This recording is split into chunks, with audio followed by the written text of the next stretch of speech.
Puedo enseñarle al ego a trabajar el desapego.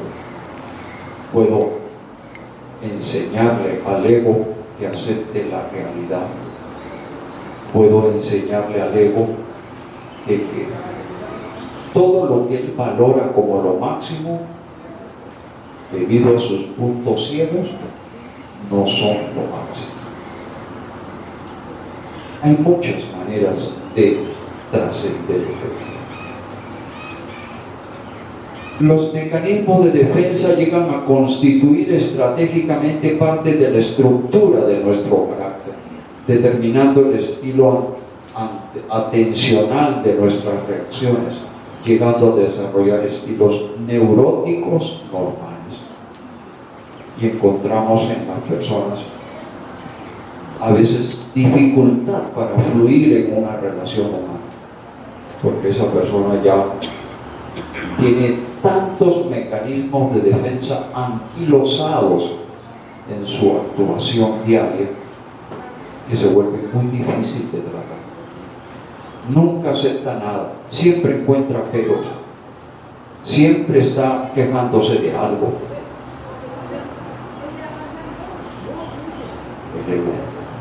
El ego enfermo, pero mire, incluso el ego sano hay que saberlo canalizar, saberlo controlar. Seguimos.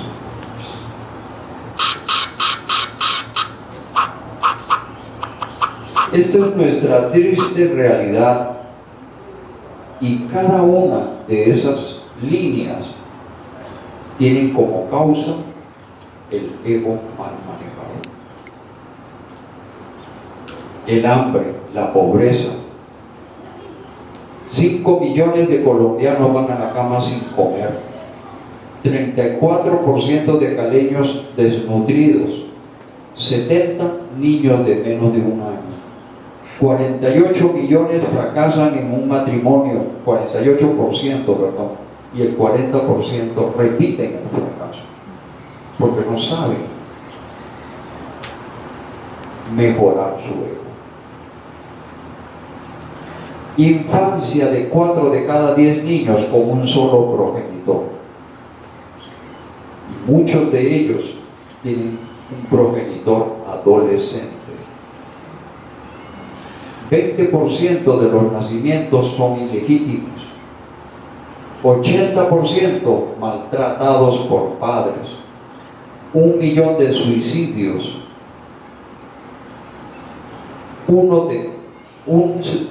un suicidio cada 4 horas en adolescentes. 4 de cada 10 colombianos han sufrido alguna vez un problema mental. Violencias denunciadas son solo el 10%. Hay creciente impunidad por golpizas, especialmente a mujeres. El 80% de familias tiene un hijo fracasado en sus estudios. El 95% de las familias tienen algún grado de frialdad, distancias, hostilidad, discomunicación o fallas de comunicación, machismo, injusticia, infidelidad, alcoholismo, vicios, etc. Son los problemas que el ego hace en la realidad nuestra. Y no hacemos nada por mejorar esto, porque decimos, sí, así es el mundo. Ese es el mundo. ¿Qué vamos a hacer? Pero la causa está en el ego. Pasamos. Hay una lucha permanente de poder a poder en toda relación. Están dadas por características destructivas de necesidades del egoísmo personal.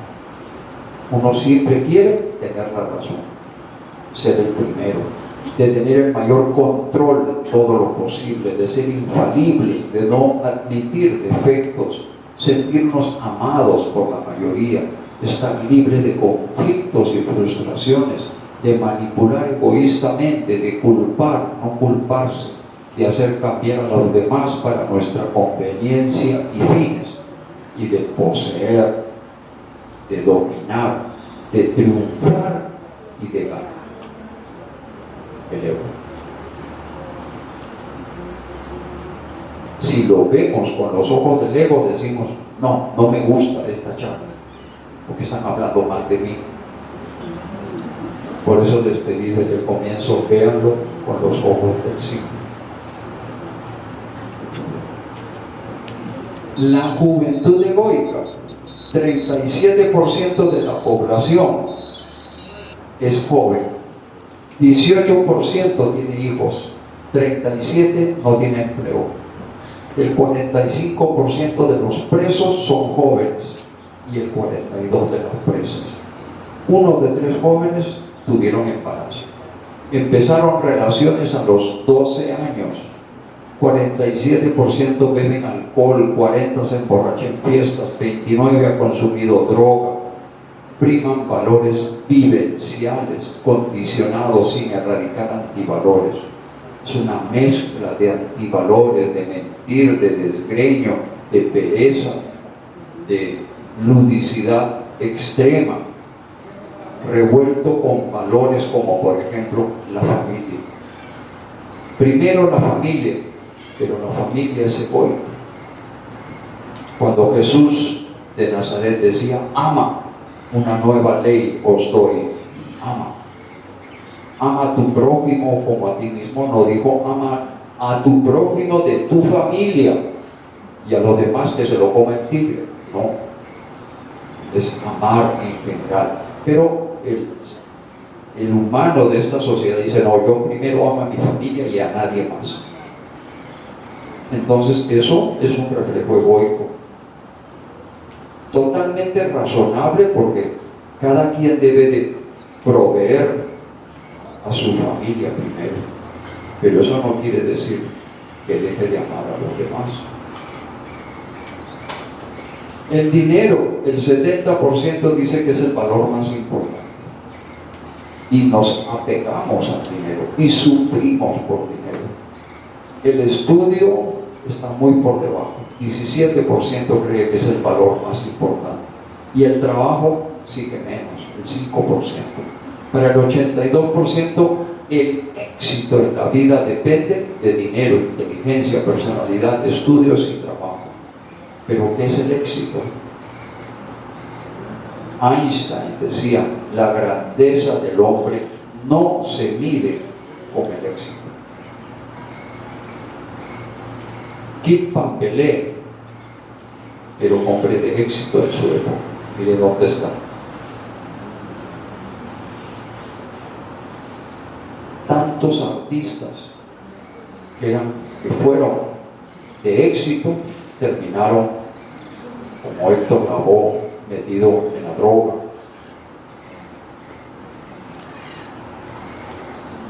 Faustino Asprilla en su época fue un hombre de éxito. El hombre de éxito no es el hombre grande. Según Einstein, el hombre grande es el que da, el que entrega lo mejor de sí a los demás.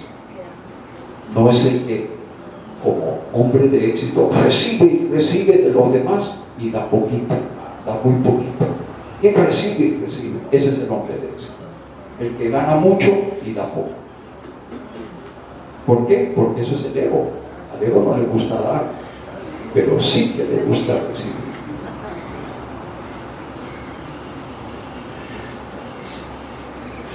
Ni la ética ni las virtudes son importantes en la vida, son un curso de relleno para la mayoría de los estudiantes. No es que me falta un crédito para completar el programa, me voy a meter en la ética para rellenar. No le da ninguna importancia. El 81% de los jóvenes que están haciendo todo lo que está en esa lista, desgraciadamente fueron bautizados cristianos. ¿Y por qué digo desgraciadamente? Porque es la mayoría. Mejor dicho, la religión no está siendo efectiva. ¿Por qué? Porque le dieron ego a Dios, humanizaron a Dios, creyeron que con eso estaban haciendo las cosas bien hechas. Tremendo error. Dios no puede tener ego. Y el Antiguo Testamento está lleno de un Dios egoico, colérico, vanidoso, que le encanta que lo alaben, que lo adoren, que le rindan sacrificios, que llegue Abraham y presente a su hijo para satisfacerlo. Le dimos ego a Dios. Y por ello, las religiones mal podrían, a no ser que cambien, mal podrían trascender el ego. Mal podrían trascender el ego de cada fiel, porque incluso hasta en el Vaticano el ego es el que manda. Entonces, no sé si con eso estará de acuerdo conmigo el Monseñor, pero hay otras religiones que son más malas. acuérdate que yo soy medio sordo. Estas religiones del Padre Oriente que están mal, que están matando tanta gente, No, tampoco. Pero también son musulmana o islámicamente egoicos, porque ese ego también se lo dieron a Alá. Y el ego se lo dieron también a muchísimos dioses, hasta los mismos Vedas, pero que fueron los menos contaminados, le daban una forma de ego a los dioses. Pero la cultura védica es endotérica, era un poco más descontaminada, porque incluso con mucho realismo dijeron, hay un Dios de la construcción y hay un Dios de la destrucción. De manera que destruir no es malo para poder construir, porque somos desechables materialmente. Entonces ellos trabajaban en maya. Pues a Jesús nunca lo entendieron, pero él también iba por el mismo camino. No solo de pan vive el hombre. Tenemos que trascender. Pero bueno, no hablemos de eso porque eso es otra materia de otra charla. ¿Qué dices? Digo, que me queda la preocupación de que la humanidad, yo sé que la religión ha hecho un daño porque muchas se volvieron egoicas, inclusive la misma católica pues tiene un instrumento de poder también. Pero me queda la angustia de sin religiones, sin ese decir que somos hijos de Dios, que nos amemos los unos a los otros, que es lo que han dicho las religiones y que no lo cumplen, ¿no? ¿Qué hacemos sin eso? Es una pregunta del millón. Bueno, miren, las religiones tuvieron su cuarto de hora de muchísima efectividad en la sociedad. Sin las religiones, la sociedad no hubiera podido organizarse en torno a la familia. Hubiéramos tenido hijos con una paternidad irresponsable, hubiéramos creado una estructura caótica a nivel socioeconómico. Las religiones, hay que darle gracias a las religiones por habernos hecho una civilización organizada. Pero como dice Edgar Morin, el gran pensador francés que contrató la UNESCO para desarrollar los 7 principales saberes de la educación del futuro, Morin dice: todas las religiones practican un modelo cerrado, que quiere decir que lo que dice la Biblia, eso es, y no lo cambia, ni una coma. Y él dice, los modelos cerrados se vuelven obsoletos, y con el tiempo hay que abrirlos, porque la cultura humana fluye en un desarrollo vertiginoso y no podemos conciliar conceptos arcaicos llenos de ignorancia con una realidad mucho más desarrollada, pero que le hace falta referentes éticos universales. Estamos llenos de referentes éticos relativos. Entonces, una vez un muchacho que terminó siendo el hijo de una amiga mía muy querida, en una charla en la Facultad de Medicina, se paró y me dijo: doctor, esa será su verdad, pero yo tengo mi verdad, y mi verdad es tan valiosa para mí como la suya para usted. Y él juraba que él tenía toda la razón. Estamos viviendo un relativismo de la verdad, pero la verdad es una sola, y las religiones creyeron encontrarla y muchas veces se equivocaron. En el medioevo pensaban los doctores de la iglesia que la tierra era el centro del universo, y eso era la verdad. Cogieron a Galileo Galilei y lo encarcelaron. A Giordano Bruno lo quemaron vivo, porque ellos creían que tenían la verdad dentro de su modelo cerrado, que ha tenido unas fisuras muy chiquitas con Juan 23 y Juan Pablo II, que pide perdón a la humanidad por los errores de la iglesia. Pero la estructura principal de la religión sigue cerrada. Hay que abrirla, hay que mejorarla. Pero ahí está el ego. El ego no acepta que, por ejemplo, el budismo trabaje el desapego para reducir el sufrimiento de una manera efectiva. Pero los cristianos y los católicos rechazan el budismo porque no pueden ver nada bueno en nadie que no sean ellos mismos. Igual los budistas rechazan también el cristianismo. Cada quien está lleno de egos, y con el ego no vamos para ninguna parte, les cuento. Tenemos que mejorar colectivamente, empezando individualmente. ¿Y cómo vamos a trabajar? Hay que trascender. Sí, yo quería decir, ¿puedo preguntar algo? ¿Cómo? ¿Puedo preguntar algo? Claro. Estamos en una cultura y en un país y en un mundo donde nos han criado con ese ego. Correcto. Entonces, ¿qué es lo que tenemos que empezar a trabajar? Usted decía ahora, pues vamos a trabajar colectivamente y trabajándolo individualmente.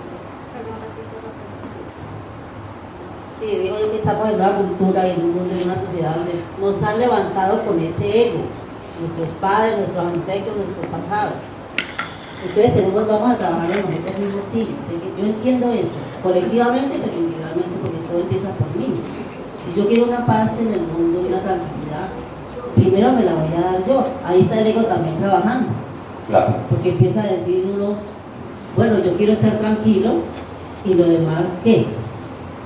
Entonces allá hay como una contradicción, como algo que uno lo puede explicar. ¿Cómo empiezo yo a trabajar ese ego colectivamente e individualmente?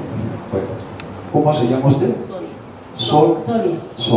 Sonia, le agradezco su intervención, porque usted acaba de manifestar que he logrado mi primer cometido, que es crear la inquietud de buscar el cambio. Esa es la intención de esta charla. Esta charla no es darle la respuesta a lo que usted quiere, porque esa respuesta es mucho más larga, requiere todo un proceso, pero ya por lo menos usted está motivada a buscarlo. Eso está muy bien, la felicito. Nosotros creemos tener una base muy sólida para encaminar a las personas que en esa búsqueda puedan encontrar una respuesta. Y tenemos testimonios de personas que han practicado, conocido y después practicado lo que les hemos propuesto, y han quedado satisfechos con la respuesta que les hemos dado. Pero excede el alcance de esta charla. Adelina les debe haber entregado a muchos de ustedes un plegable, no sé si usted lo recibió. Bueno, allí puede usted encontrar la respuesta, se lo garantizamos. Completa satisfacción o devolución de su dinero, como decía Simón. Así que si está usted motivada, péguense al parche, porque es un trabajo de 20 años en donde hemos podido trabajar eso, y cada nueva versión es mejor que la anterior. Por acá está mi amiga Nidia, por ejemplo, que fue miembro de la primera promoción del diplomado. Ella les puede dar un testimonio de qué tal le pareció. Gerardo, que también tomó la segunda promoción, o tercera. Tú estuviste en la segunda, creo, ¿no? Sí, no sé qué promoción es. Bueno, Allá estuve. y no sé, por aquí de pronto hay alguien más, pero las personas, tú tomaste una medio diplomado, pero faltaste mucho, ¿verdad?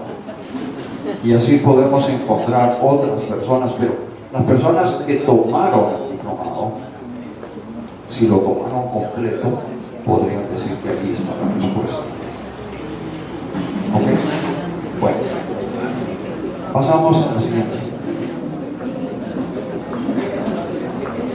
El ego se siente vulnerable cuando afloran o están a punto de aflorar sentimientos poderosos.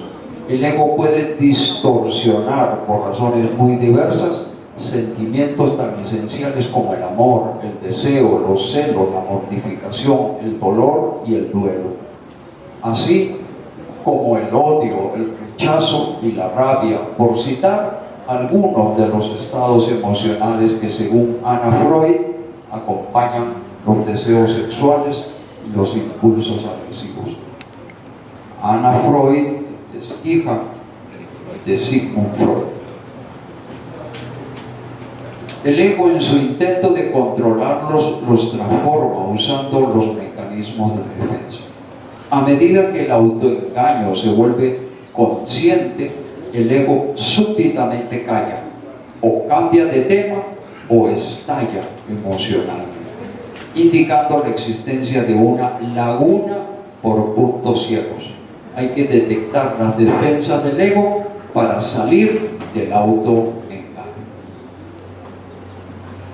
Y eso solamente se hace trascendiendo el ego convencido, disociándose del ego y diciéndole: ego querido, no vas más. Tú no eres la verdadera identidad mía.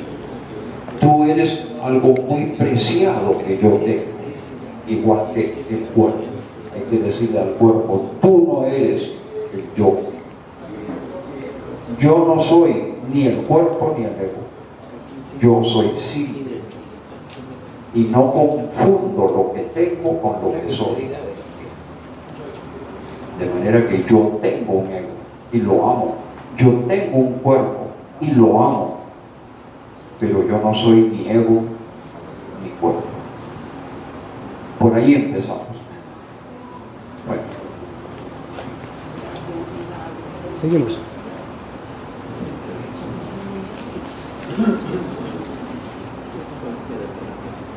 ya hemos tocado tangencialmente el problema del ego colectivo, que empieza con racionalizaciones que sirven para manipular, para incluso abanderarse con ciertas banderas plausibles, pero que en el fondo no son el verdadero móvil.